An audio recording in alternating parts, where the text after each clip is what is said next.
Negro, African American, Noor, Nero, Mahogany, Ebony, Nubian, Black. All of these words have the same meaning. Negro is a Spanish noun, descendant of the word Niger, meaning black.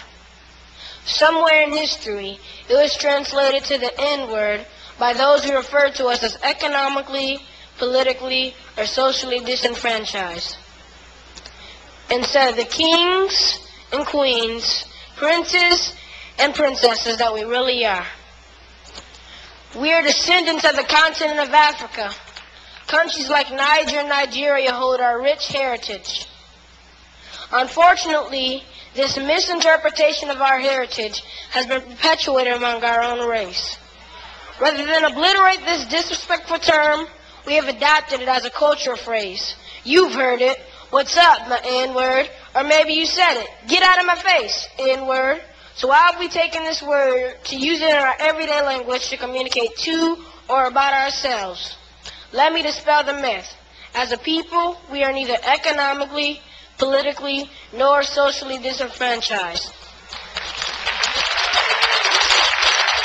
56 years after the Emancipation Proclamation, there was an emergence of blacks who capitalized on their God-given talent.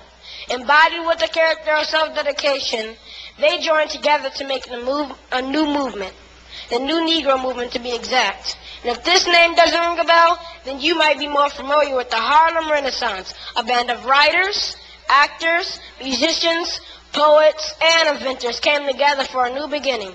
This explains Renaissance, which means reborn.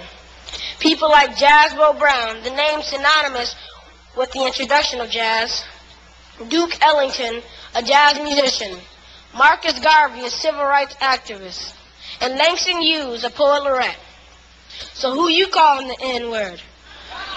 We have held such coveted offices in the history of this nation, and affirmative action had nothing to do with it. According to the definition, an N-word will never be a lawyer, a doctor, or a teacher. Yet many African Americans thrive in these industries. We have held such esteemed offices as chairman of the FCC like Michael Powell, Joint Chiefs of Staff like his father Colin Powell, Commander-in-Chief of the United States of America like President Barack Obama. Oprah Winfrey would never have the success she's experienced or the distinction of being the richest woman in America if she had allowed a termination from her job to economically disenfranchise her. Instead, her presence is required in the most elite social and political domains. So I'm sending a message to everyone who knowingly or ignorantly uses this word to describe our people. Whether you're a gangster rapper who uses it to communicate with your boys, or someone who looks down on those of us who haven't got a college education. Whatever the case, it's time to discontinue the use of this word. It is implausible that 40 years after the assassination of Dr. Martin Luther King Jr., that we still use this word that holds no worth in our lives or our future. So I'm petitioning you to join me in deleting this word from our vocabulary as a people, as a nation, and the world. I'd like to add a stanza to James Weldon Johnson's Lift Every Voice. Lift every voice and cry till the N-word has died. Let us cry out and proclaim our dignity.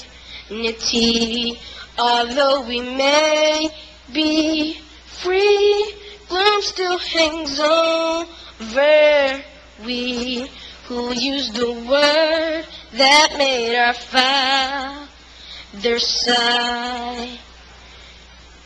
Sing a song that doesn't dishonor the mothers who bore us. Sing a song absent of negative words in the chorus. It's now 2009. Leave the N-word behind. Choose words that speak purpose and not defeat. My name is Jonathan Emil McCoy, and I approve this message.